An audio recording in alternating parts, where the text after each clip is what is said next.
Good morning. Today is, oh my goodness, it's the day after Mother's Day.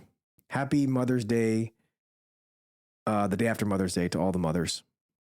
Today is Monday, May the 13th, the day after Mother's Day. Hope you all had a great Mother's Day. I did. I had a great Mother's Day. How was your Mother's Day, Pastor Eugene? Oh, it's great. What did you do? Hung out with my mother. Oh, that's good. Really throwing you off right now. Yeah. No, I didn't know what to say. Thank you. That's awesome. Me too. Today we are talking. Oh, question. Yes, Do you have to do something for your wife who's a mother I think on so. Mother's Day? But she's not your mother. I don't see Adeline doing anything, so I feel like I need to So fill in. if once Adeline gets to do something, you could stop. I think so. I think that's just the law. Okay. Yeah. So I'm actually going to do something, or no, I did something for Angela. She was really happy and it was a great time. Today we are talking about Magna Cum Laude. We're talking about universities and the protests that have been happening at the universities, actually all across the country. I wasn't even in the country when this was happening, so this is news to me. Because I was vacationing. But we are talking about the protests. What is the big hoopla, and why should we care as Christians? Should we even care? We'll be talking about all of those things and a little bit more this morning on the Dear Church podcast. Do we need a more brash intro now, like an instrumental? I don't know. You know what some other places do? They do snippets of the podcast in the beginning. What do you mean by snippets? Like they'll take what we record and then put it in Yeah. the beginning, and then you could do all that video editing, like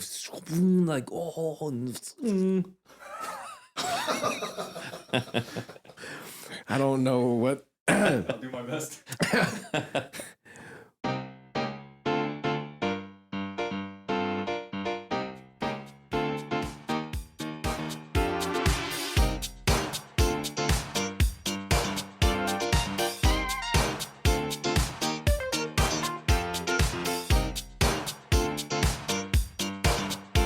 Welcome to the Dear Church podcast, where we exist to fill your ears and your minds with the study of God to see the world as disciples of Christ. My name is Sam Yang. Oh, we don't have Jinzuk no more. He's not here. Well, he's here. I'm here. He's here. Brian's But- here too. Brian is here now. So do I have to introduce him? I guess they're here. We have with us Pastor Eugene. And normally Chunsuk is on the mic with us, but he's like 100% in producer mode today. And so he's behind the mixtape thing. What's that called? Mixer. He's behind his laptop. He's behind a computer screen because we are trial running our vodcast. Yeah. So we're recording a video right now. I don't know if this will be shown to the masses, but we'll be transitioning soon into a vodcast format. And so we're trial running it today. Chunsuk is behind the camera and doing everything that needs to be done. And Brian is here playing Minesweeper. So there's that. Today, today we are going to be talking about some of the college protests that have been going on. I know that this has been on our news cycle for a while, and some people don't know what to think about it. I think there's one sense where this is freedom of speech. Let people say what they want. That's what our country was founded on, is freedom of speech. If we should be free, if we're free to say what is on our mind on the right, why can't people who are on the left say what's on their mind? And so that is what some people may think. But I want to give some details about these college campus protests that have been going on. It's actually a little bit crazy. Did you know that Magna Cum Laude is Latin, by the way? Yes. It means really good. With great praise. What is cum laude then? Cum is with Praise. Laude is praise. Magna is great. Mega. Cum laude is with praise. Okay, never mind. Can you graduate laude? It's a women's clothing brand. Anyway, so this is just a quick rundown for those of us that may not have been aware of the college campus protests that have been going on. Throughout the month of April, there have been a string of protests all across the country, and the highest learning centers of our country are the college campus. We've seen on the news protests in college campuses all over, protesting in regards to the conflict that's happening between Israel and Hamas. These protests have been so intense and so passionate, I guess you could say, to the point that encampments have been erected, like little tent villages, a hamlet, if you will, on these college campuses. So at UPenn, it's UPenn, right? Not Penn State. At UPenn, in the middle of Philadelphia, 35 tents have been erected for over 2 weeks. And it was so disruptive that Penn had to dismantle the pro-Palestinian encampment. In Colombia, anti-Israel, pro-Hamas protests erupted, where there was even a chant calling for the genocide of all Jews and the elimination of Israel as a Jewish state, calling for armed resistance in New York City.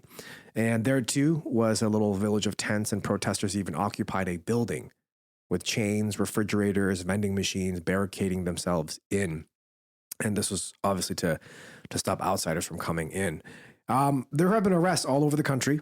The police and the colleges themselves are disbanding the protests. And to be honest, for someone that's just looking into this, maybe we haven't really caught up with the news as of late.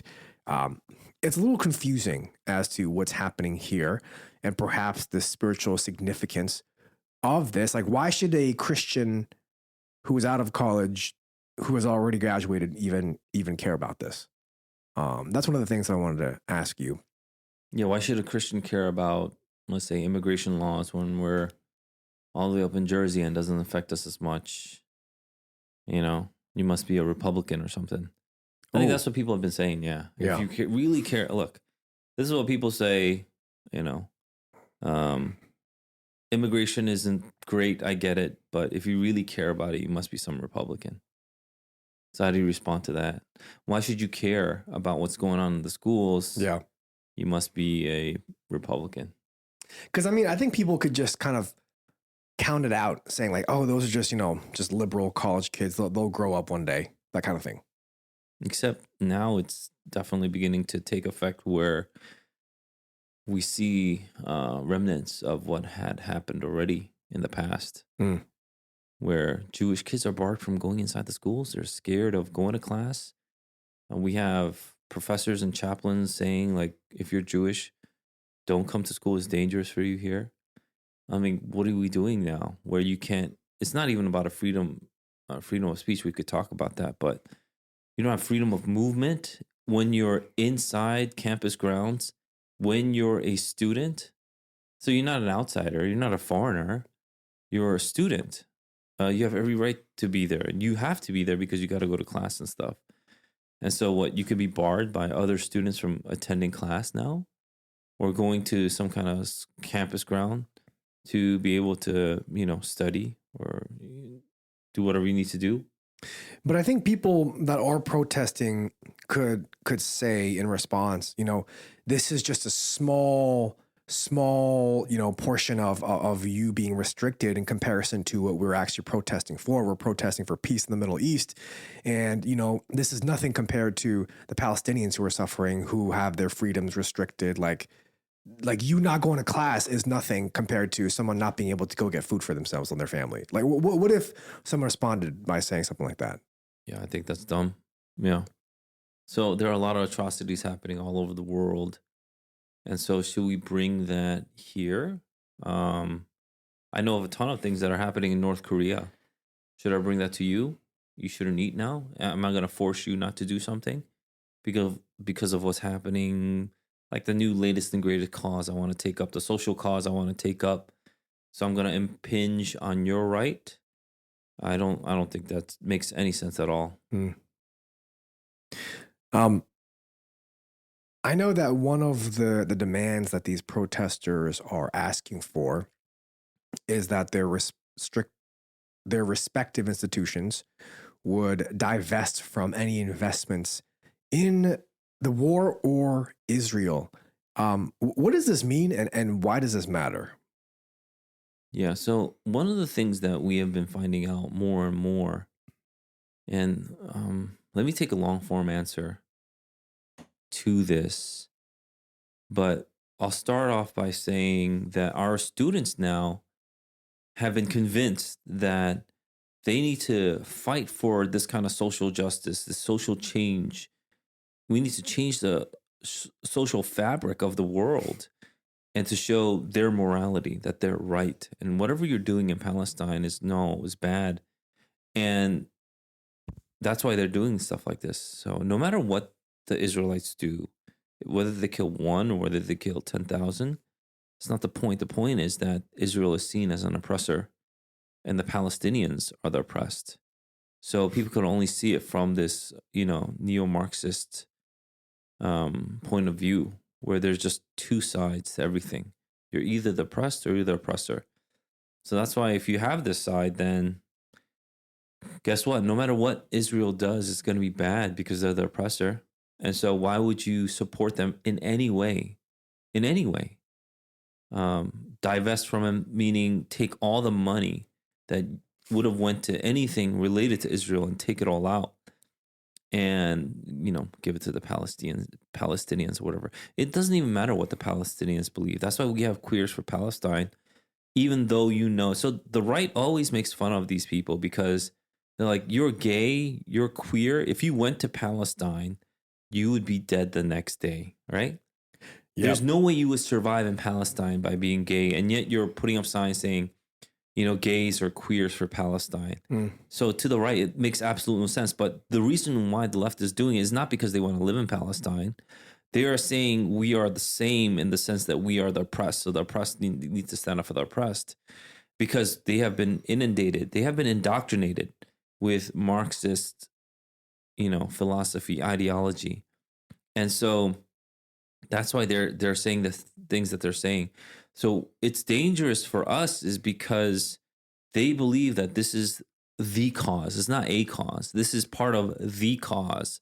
And the ultimate fight that they have is the oppressor versus the oppressed. The ultimate fight they have is, the proletariat versus the bourgeoisie. And then because that is the fight, they need to stand with, that side. It seems like all these protests are pro-Palestine. It's not really even.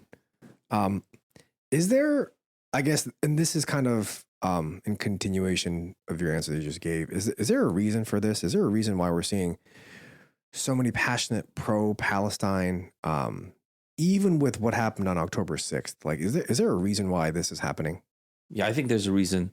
And that's the long form answer I really wanted to give. It's been a long time coming. And so, again, we could be disappointed, but we should not be surprised. And hopefully, that's the kind of thing that we want to share on the podcast too. Yeah. This should not surprise us. It is disappointing. It is saddening. And sometimes it is maddening as well, but it shouldn't be surprising. First, we always want to take out God in every context. We want to be super materialists, meaning anything we want to make sure is intellectual, or we want to be smart. We want to be accomplished. We want to continue to progress. And to have progress, and that's what the progressives are and things like that. To have progress, you got to take out God because God is regressive. So you want to take out God. So when you take out God, what happens? You lose everything. That's the point. That's the whole point of the whole madman writing that Nietzsche did. You take out God, you know what you've lost? You've lost your origin, you've lost your ending, and you've lost your middle. So what did people have to do once they lost their beginning, end, and middle? They had to fill it. And amazingly enough, we did fill it. So how do we get our origin back? Darwin came. How do we get our end back? Marx came. And how do we get our middle back? We have Freud. And so we have, we have Darwin, we have Marx, we have Freud, and they explain everything once they take God out. Because once they took God out, well, where do we come from? Oh, that's easy to explain. Evolution. Well, I mean, it doesn't make any sense. It's a theory. It's not a theory. You know what I mean? That's how they come back to you. Oh, there's so many holes. There are no transition fossils. Oh, again, you with the transition fossils. You don't need transition fossils. Well, what about the Cambrian explosion? Again, you with the Cambrian explosion. And so they're the ones denying science. They're the ones that you have to continue to deny evidence that continues to pop up over and over and over again about, evolution not being a thing, especially, again, we don't want to go back to the evolution episode we did, but we're not talking about microevolution. We're talking about macroevolution. We're not talking about even the genuses, evolving. We're talking about, way up there where we have different kinds, where we have different, just completely different animals. Does that make sense? Yeah. Because you have those classifications, right? Where species is at the bottom, and then you can continue to go up. We're not talking about dogs becoming other dogs. We're talking about dogs becoming cats. Mm-hmm. That doesn't happen. And in this broad level, there's no evidence to say that this kind of stuff happens, and yet we still cling on to that.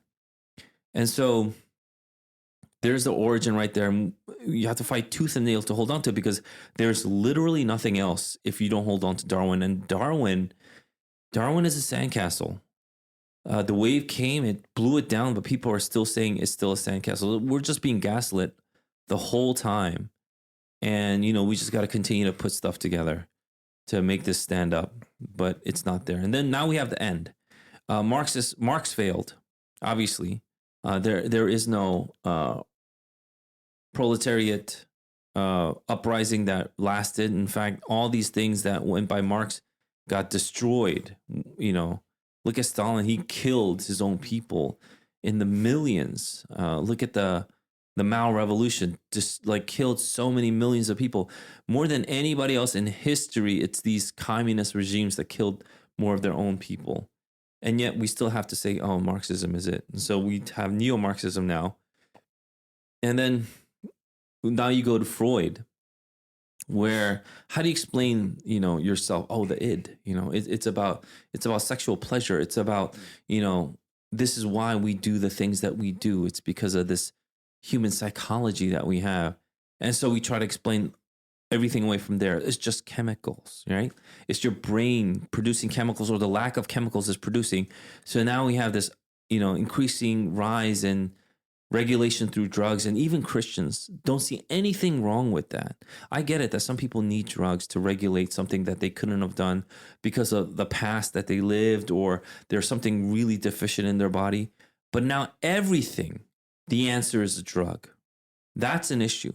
And if you don't think that's an issue, then, you are behind even the scientific trend, because now more and more doctors are coming out saying, yeah, drugs are not the issue. In fact, they exacerbate the issue many, many times. They're exacerbating the issue we thought that it would solve. But immediately people always jump to the drug. And look what happened with COVID-19. Once COVID-19 hit, people were desperate. People were scared witless. They didn't know what to do. You wore a mask. People shut themselves at home. People lived in bubbles, and they didn't want to die of COVID. And then when the vaccines came out, oh my goodness, was it it was like God sent Jesus number 2 down to earth. People were so happy get the vaccine. There were songs written about the vaccine, celebrating the vaccine. Like we had talk show hosts singing about vaccines, doing like a little Broadway number. And then now that information started to come out, even from the first rollout of these vaccines, people are getting these adverse effects and they're reporting it. We have to shut that down. What are you trying to do? Kill us all? How dare you spread this kind of information? So it wasn't even false information. That's why they call it disinformation or misinformation. It's not false information. They have to call it something else. So now they have another name for it, which is misinformation or disinformation, which is not necessarily untrue, but what you're saying is going to harm the greater purpose that they have. So they have this goal, and the goal is to vaccinate everybody. But if you have all this information that's true, that's going to come out, that is coming out, that's going to deter people from getting the vaccine, we have to shut you down. And that's exactly what they did. So you see how when you take God out, and in the beginning it might seem reductive, saying, oh, just take God out, put God back in, everything's okay. No. You take God out. You gotta fill that. You have to fill that void. And what have you filled it with? You filled it with pseudoscience. This is not science, because science is constantly being tested. That's what science is. If you have some kind of fact and you're saying this is the conclusion that we received, and you get new data in, you get new material in, you continue to test that theory that you figured is good with that new data. You don't go, this is truth. You continue to test it out. But then when you stop testing it and saying no more new data, that's not science, that's pseudoscience, because you just want to reach that conclusion. And people were ecstatic. They were ecstatic when Darwin came out with his theory. They were ecstatic when Marx came out with his theory. They were ecstatic when Freud started to, unravel the id for people. And yet when it started to fail, people just had to cover it up. Oh, no. This is still true. Oh, don't you see there's some truth to it? Oh, don't you see this and that? And what we have prided ourselves saying we are the scientific generation is actually the opposite. We're the ones with the blinders on our eyes. We're the ones that have created pseudoscience, and now we're using this doublespeak. So if you actually bring facts out, if you actually try to do the research yourself, you're labeled, a misinformation agent or disinformation agent. You're labeled a pseudoscience quack. Well, I believe in the science, and we put an article in front of science, because it's the all leading truth now. And it should be no surprise, is my point, that now we have students who have been taught these three things: the beginning, the end, and the middle. That's our teleology, by the way. That has the creation story, that has the eschatology, that has our sanctification journey. All of that theology, they just put it in their own secular terms without God.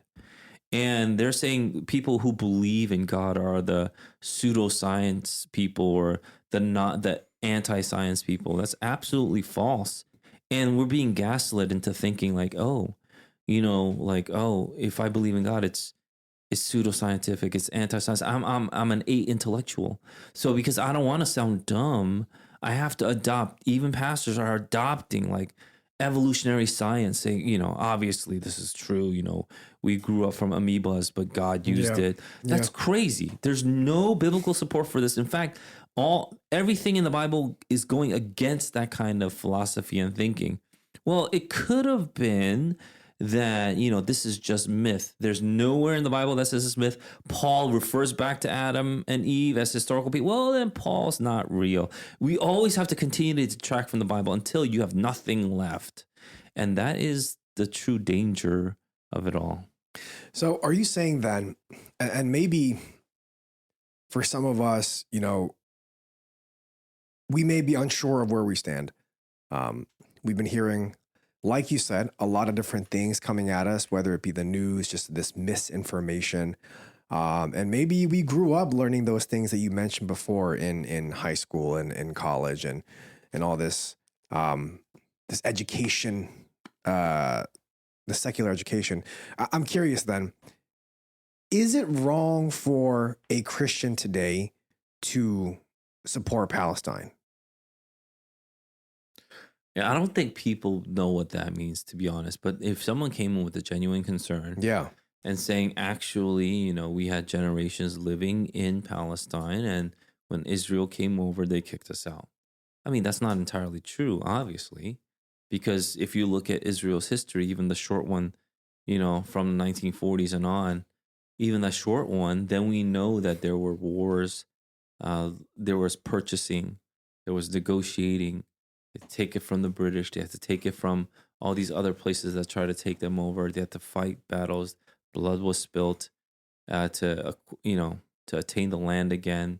There's history, obviously. And then we went over all this. Does that mean what's going on with the plight of the Palestinian people, it isn't tragic? No, obviously not. There's that.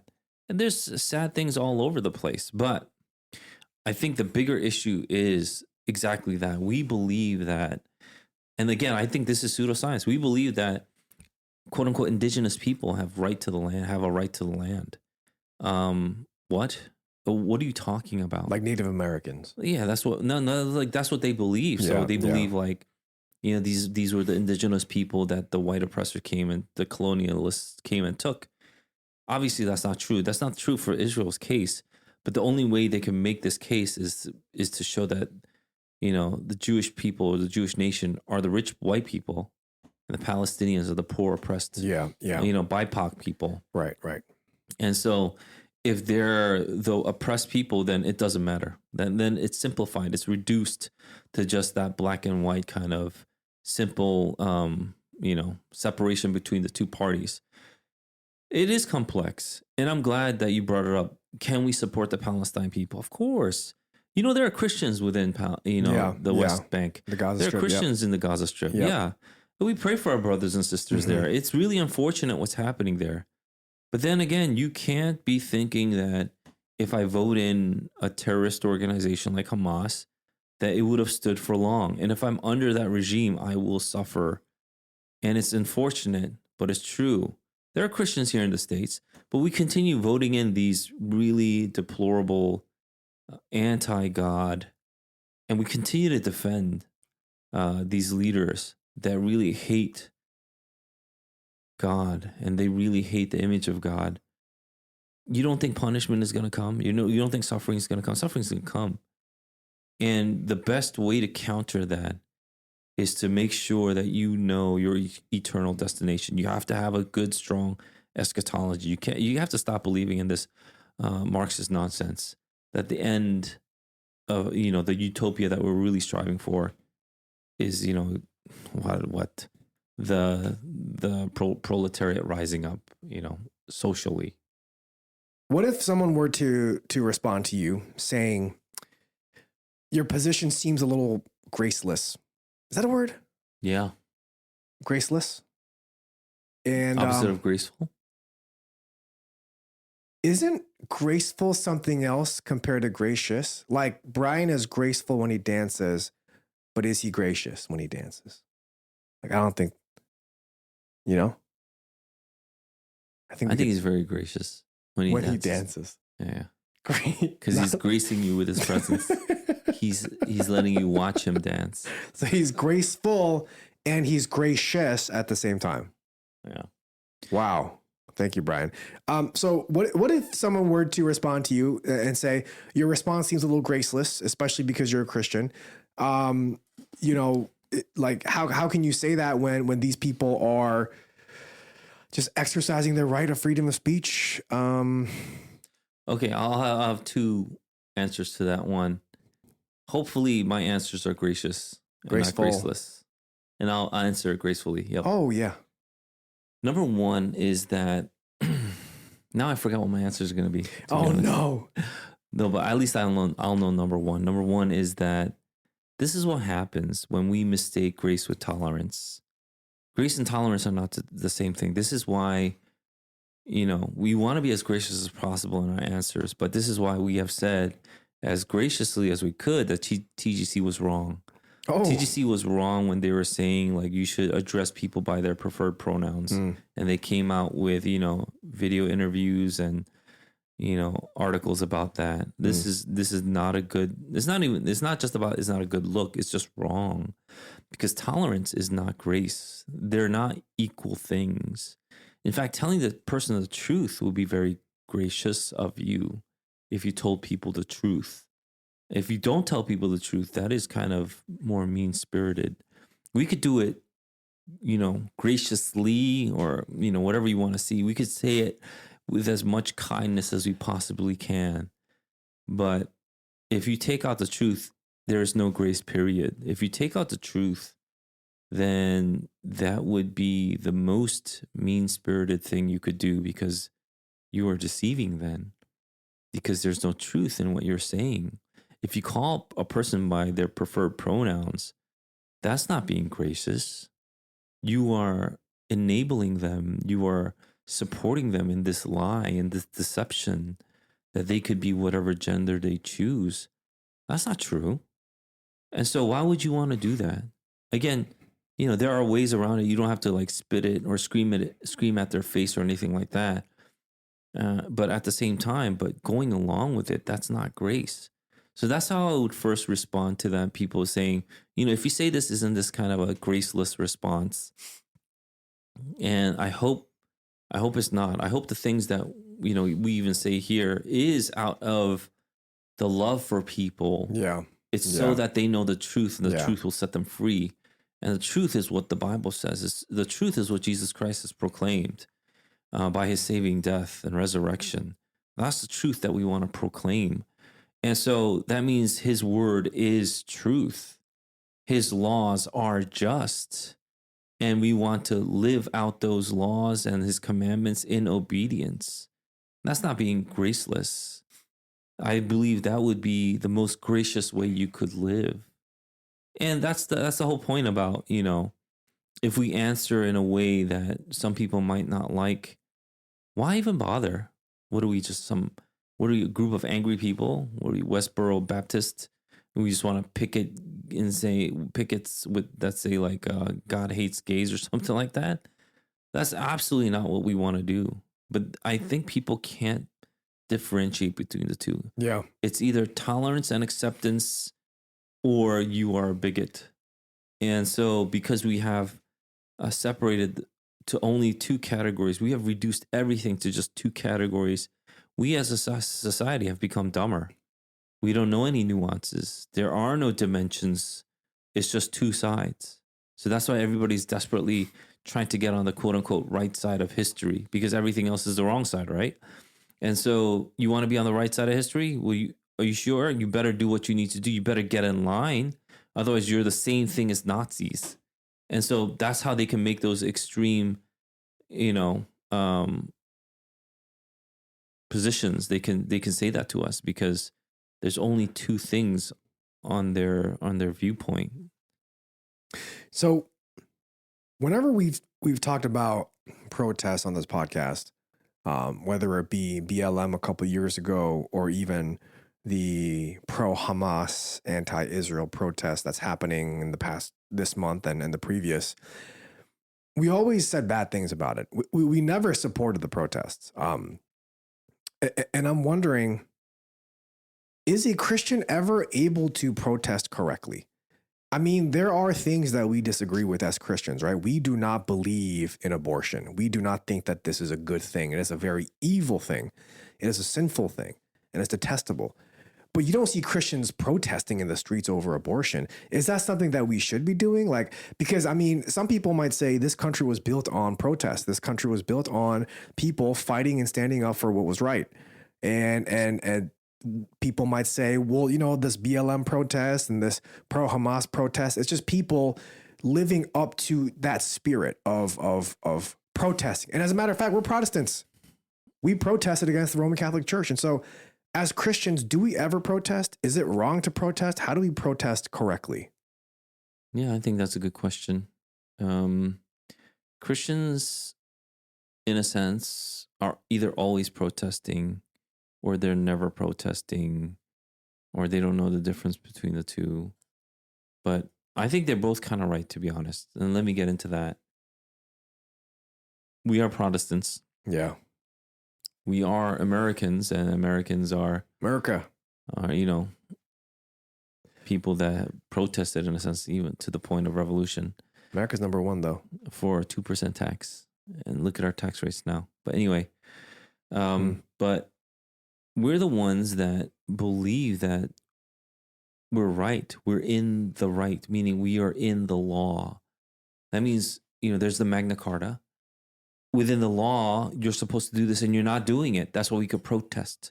There are the scriptures. And within the scriptures, you're wrong. You can't do this. That's why we protest. And I think a lot of Roman Catholics don't understand that. Why are Protestants the way they are? Is it just because they hate the Pope? They just want to rebel against the Pope? No, man, that's not why we're doing it. We're doing it because we have our solas, and we get that from the first sola scriptura.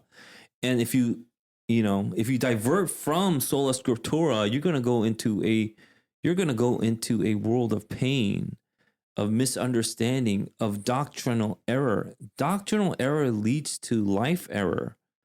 You're you can't have orthopraxy without orthodoxy. And so if your doxa is wrong, then your practicum is wrong. Your praxis is wrong. And that's why we're saying this is a worthy protest. It's in your laws, man. That's what the protesting is about. Mm-hmm. We're not appealing to some laws that are non-existent in the books. We're saying these are the laws and you're not following it. Yep. That's why the American Revolution came about. That's why, Protestantism came about. Obviously, I think one is more right than the other because the American Revolution, it can be complex. I get that. But Protestantism, it was as straightforward as you could be. You can't sell indulgences because it came from a doctrinal misunderstanding, an error that must be corrected. And when it wasn't corrected, it was because there was a huge doctrinal error that they had. And we started to correct it and saying the true church believes in these 5 things. They believe in the 5 sola scriptura, we have sola fide, sola gratia, solus Christus, and soli Deo gloria. We believe in these 5 solas, and we want to live by these 5 things because this is what God has given us. And so, is it okay to protest? I believe that Christians don't protest. But if it's within the laws, what they are doing is they're trying to help the country. They're trying to help the church. These are your own laws that you have created. You need to follow them because if you don't follow your own laws, your country is bumpkin. It's done. And so that's where even Justin Martyr would come out and say, Christians are the best people. They follow all the laws that they could possibly follow. They pay their taxes. They obey your civil laws. They do whatever they bend over, and what is it? Hand and foot? Backwards. Bend over backwards, right? To do what they could possibly do to follow your laws, except for if it goes against the laws of God, right? And so that's why, we follow what, the apostles did in Acts, where he says, we have to obey the laws of God rather than men. Yeah. And ironically enough, it was to the Sanhedrin, Peter said this, the people that were supposed to know God's law the best. Yeah. And that's quite unfortunate. Who should have known the law?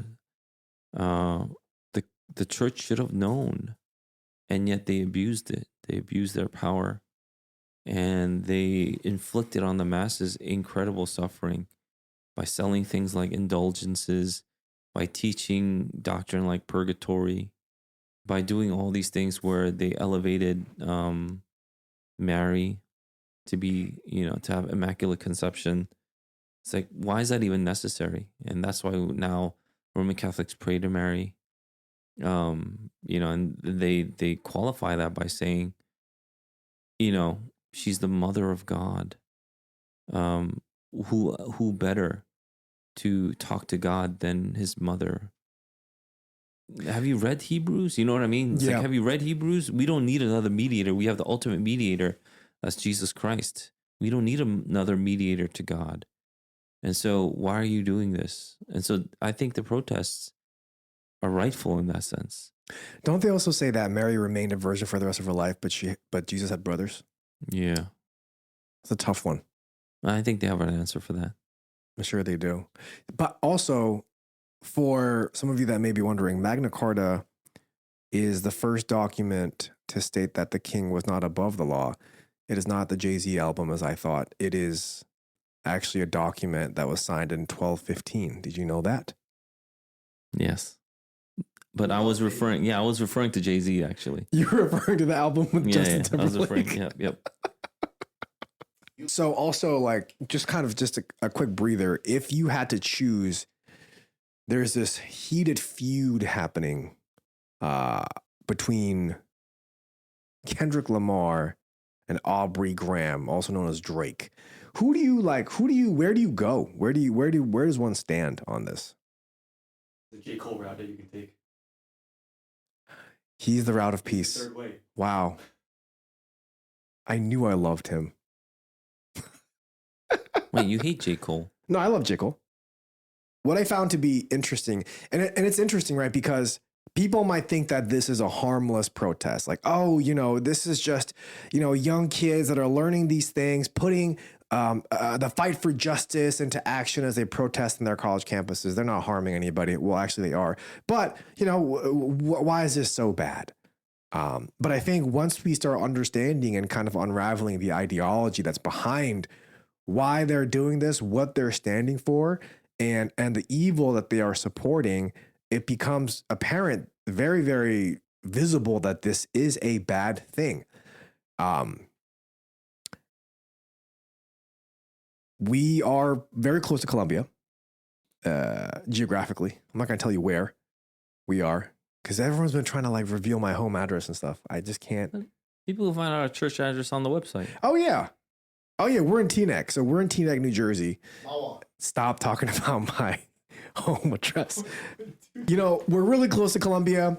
We have, a lot of us may have family members that are in college that may be more privy to this type of stuff. So I'm wondering, how do we have this conversation? Especially with our family members, with our coworkers, as Christians that believe that these types of protests are incorrect. It's not right. How do we have this type of conversation before we get labeled bigoted or anti-freedom or just a bad person? That's the worst. If you get called a bad person, that's tough. Like if someone called me a bad person. But how do we have this conversation with people? I don't know. For me, it's do people want the conversation? Some people want to just stay where they are. But you living your life, in quiet, in surrender to God, that's a loud enough life for so many people. I think sometimes we are given to this misunderstanding that if we want to change the world, if we want to affect change, or we want to, make sure that it doesn't get as bad, we have to be as loud as those that are doing this kind of change. And then what happens a lot of times is, man, no, I'm not saying stay silent, okay? So that's not what I'm saying. But you need to be just as bad as them. They break down their stores, you break down their stores, that kind of thing. Yeah. I don't think that's what we're to do. I think the way we live loud is by worshiping well, by evangelizing, by sharing the gospel. So I'm not saying stay silent. I think it's more important now than ever to be able to speak the truth, to live out the truth, and to long for that quiet life, is because a quiet life is a blessed life. When you always have to yell, it's so, there's so much chaos. There's no peace in there. So, when someone says, I'm going to live this way, just be like, I don't agree. I don't think you should. I don't think it's good for you. And again, I always try to minister to the person and not to debunk a cause per se, because unless we're in a public debate forum, I try to minister to the person, because the person has a tendency to perhaps defend themselves because they have put their character in line with the cause. So if you hit the cause, then they believe they're like, being hit personally. And so I just want to minister to the person. So there are things that we do here and what I do too. I just don't think that you should be scared of being labeled bigot, though. I think you will be. I think people will try to cancel, deplatform, demonetize, all these things that are happening because they want to hurt you. But in the end, you want to continue to minister to the person. And so if you're talking about individuals, there's that. Yeah. If you want to talk about broad ideas, then, if you have a forum for broad ideas, then definitely don't placate or give in to this DEI nonsense or this neo-Marxist, ideology that's being, it's just spreading like wildfire now. Even in churches, people are like, oh, what's woke? I'm not woke. And then their ideology is like half woke, which is still woke. That's the point. Yeah. There's no little woke or a lot woke. It's just woke. And so now I think the comeback is, well, what is woke? Define woke. You right-wing loser. And then so, those are things that, people are learning to come back with. Because in the end, you can dismantle, I think, ideas very well. It's just a matter of you still didn't win the person over. Yeah. And for me, I want to win the person if possible. The idea being dismantled in public is important if it's a public forum, because you don't want those, idiot ideas to progress. But for most people that are listening, I would imagine you guys are in a one-on-one situation, or a small group or gathering. So minister to the person. If you get a forum to talk to a lot of people, then yeah, dismantle the idea brick by brick. Get it? I get that. But ministering to the person is what you may forget if you just continue to think about, just ideas and this is just the concept I want to destroy. There are people that have fully adopted this concept. How do you save them? That's what I would try to think about as well. I think so for me, and I think a lot of people can relate to this, because when I look at the comments of certain things that are happening in the world, everyone is actually so sick of what's going on to the point where they are just kind of ignoring it. And in that sense, the liberals are winning, because everyone else is just so tired of it.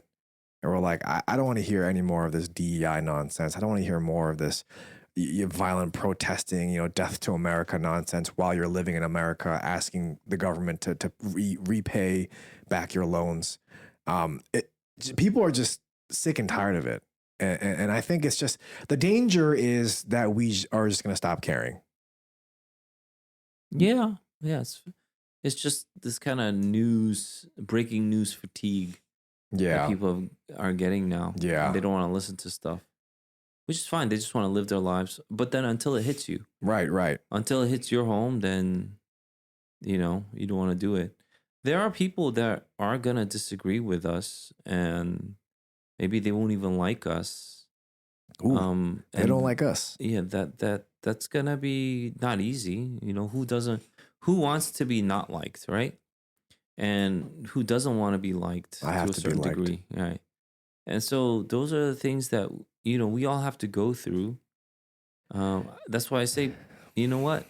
If we really do care about someone, though, and we believe something is true, then we'll go through the fatigue. We'll go through some, level of exhaustion to speak about this pretty exhaustively. We have, these topics. Yeah. But we'll go through it again and again. Hopefully it helps. And hopefully it helps us, kind of solidify where we are, why we are here, what biblical platform or standing do we have in these arguments that we take. I really do think a lot of it is a wisdom thing, but it's also an anti-God thing. The fool says in his heart there is no God. And yet we believe the opposite now. There is no God. He must be wise. Genius. We believe the opposite of what the Bible is saying. Yeah. And so those are things that we just want to remind people and even push back against.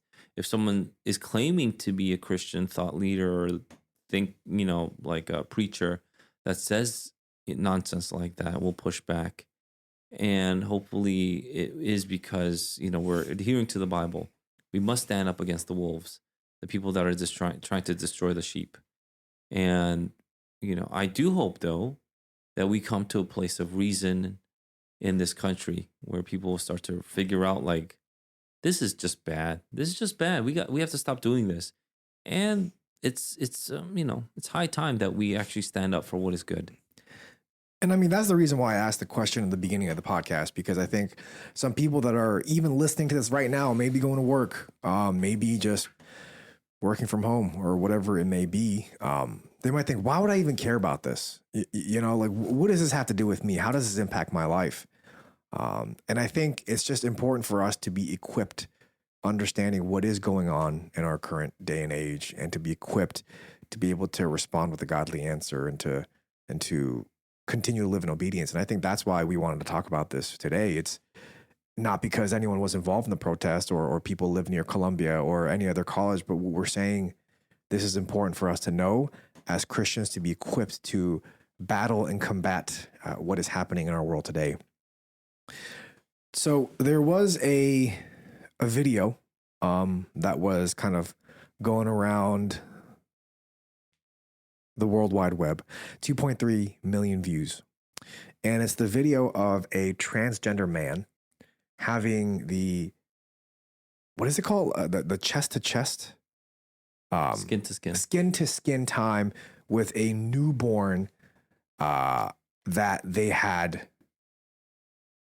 acquired. I don't know, that they had gotten through a surrogate mom, through surrogacy. And the comments are just enraged. Everyone is extremely angry that this is happening. And it's crazy. It's a male with a full-on beard, with a wig on, wearing a tracksuit, and he's laying in bed after the surrogate mom has just given birth, and the newborn is literally laying, crying on his hairy chest. It's unsavory to say the least. And people are saying, the comments are saying like, this isn't a regular cry. Like the baby is looking for his mom. Like this is evil. Evil is real. And obviously this is a terrible thing and this is wrong. But it also made me think about surrogacy in general, and whether this is a good thing, whether this is a correct thing. And I kind of wanted to hear your thoughts on that, because I know you've seen the video as well. Yeah. It was rough watching that. It's kind of disgusting. Yeah.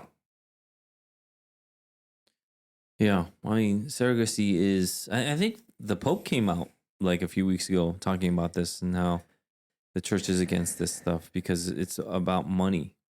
It's driven by money. And people had made comments. Actually, it's driven by evil and money is a factor, which I think is true. And so there's, an extreme narcissism that's really being celebrated in our country, where, you think you could purchase a baby, you could have surrogates and things like that. And you rip a baby away from its mother, when that's exactly what the baby's longing for. That's all the baby knows for 9 months in the womb. And as soon as they go into a brand new environment and they feel this shock and this trauma, the mother is the only thing that can console it. And, to get that permanently ripped away by being given to this narcissistic person who thinks they deserve it. They're entitled to this because they paid money. Shows the depravity of our society. I think one of the things that when we see stuff like that, what we need to do is continue to, see why this is wrong, but see what's good then. And I think we need to, because we celebrated Mother's Day, we need to remember how important mothers were in our society and how wonderful it was. Funny thing was, I think I talked to you guys about this, about Denzel. I love him. Yeah, I mean, who doesn't, right? But he was in like this talk show or something, doing an interview, and he said that a son's first love is his mother. And then he said a mother's last love is her son. And then he kind of, got weepy because he was thinking about that. Yeah. And I just thought about that. A son's first love is his mother. True. A mother's, last love is her son. And I think he said especially her firstborn, and then he got all weepy, maybe because he's the firstborn. Yeah. But I said, that's really interesting. I'd like to ask that. So I was on a FaceTime call. Well, my daughter was on a FaceTime call with her grandma, so my mother-in-law. And I said, Esther, could you translate that for me? Esther's like, why don't you do it? And so I translated it the best I could into Korean. Yeah. And I asked my mother-in-law, what do you think? And she's like, huh. And then after like literally just 2-3 seconds, she goes, I think it's true. I think it's true. There is a special bond. And this is just a particular bond, right? Between a mother and her son, I get it. But there truly is a special bond that we could celebrate that a mother has with her children. Yeah. And this is something that only a mother can have. And I get it that there are, aberrations to the norm. There are things that are outside the norm where, we pray for grace. We pray that God will sustain this kind of family, even though this baby is an orphan now, ripped away from his biological mother, but then can have the love of a mother that adopts the baby. I get that. There is that grace there. But this is pure abuse. This is sin that people are doing when they think that this kind of grace extends to sin and the sinful attitude, this narcissism, this aggressive pride that people are now picking up on. And the fact that people don't understand that is maybe the reason why we don't even know what mothers are supposed to do. The deep connection that they have to all of us, everyone that was born has a mother. That's what it is. The last 100 billion people or something, right? That were on this earth. Yep. Had a mother. There's only one, actually two that didn't have one, right? And that's the point. The point is everyone should recognize that the reason why we are where we are is because of our moms, and we should be thankful for them, celebrating them, really enjoying the time we have with our moms while we still have it. And I think that's what we should be doing. And yet we're taking this, not doing that, and doing the other thing, which is, living out a life of true depravity. And then people that are watching this, they're like, oh, can't you show a little grace? It's like, come on. Like, you don't understand why, if you go away from what a mother is as far as you can, the further you go away, the more irreparable damage it'll have, not only to the baby, but to society, to our country, to our nation, to the world. But they don't care. They don't care about that. As long as I get my immediate need or my fix, I just need this fix. I just need to look at, my TikTok and get my fix, or my Instagram, get my fix. I need to get this baby surrogacy done, get my fix. I need to make sure people call me whatever gender I want right now and get my fix. And I do believe that's exactly why we are so unsatisfied in 2024 when we have the most technology. We have so much luxury. The average person has so much luxury. Kings didn't have as much luxury as we did. Yeah. They didn't have the number of outfits that we have, let alone the comfort. Yeah. And, you couldn't take a hot shower 50 years ago or something like that. You couldn't take a hot shower. Remember I said, even if we went back 100 years, we didn't even have hot and cold faucets. We didn't even have running water where you could divide hot and cold water. There were no such thing as hot showers. You just had to, dunk yourself in like cold water. It's just what it was. You don't want to go back. And yet, what have we done with the technological advances that we have made? We've become even more depraved. So I've been thinking. And someone came out with the formula saying, happiness is technology minus envy. And it's our envy levels have gone to such extreme lengths that we can't be happy no matter how much technological progress we have. Yeah. But that's why I think hell is a place of fire, but it doesn't matter if hell had the greatest amenities. It would be torture, because our hearts are on fire, literally. We're so unsatisfied. And that unsatisfaction will exponentially grow with each passing moment. And hell is going to be such a terrible, terrible place. Not only because of the fiery punishment that we get, but precisely because of who we are becoming. We're becoming people that absolutely deserve this fiery punishment. That means we are that depraved, is the point. And we're seeing it here where we're so depraved. We are so unsatisfied. There's no amount of technological advances that we can make that can alleviate the envy that we have, the mimetic desire, right? That we have just risen to. You know, so in, this Mother's Day, I hope you really were able to appreciate your mom. I guess that's the point.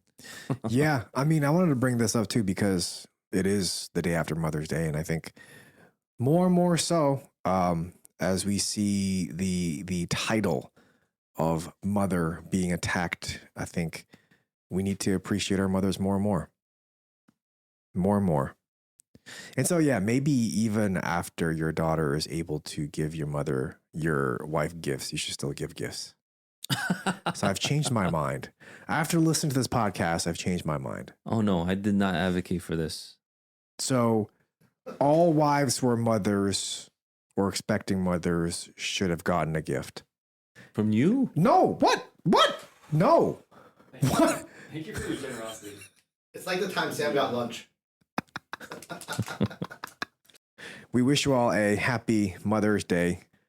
I feel like it should be more than one day, at least 1.5. We thank you for listening to this episode of the Dear Church podcast. Join us next week as we will be having are we having our full vodcast next week?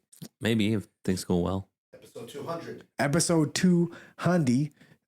We will have our vodcast and we will be announcing our merch. I know everyone is going to jump at me, be very upset with me, but there were some processes that we had to go through with our merchandise. And so it will be out very, very shortly.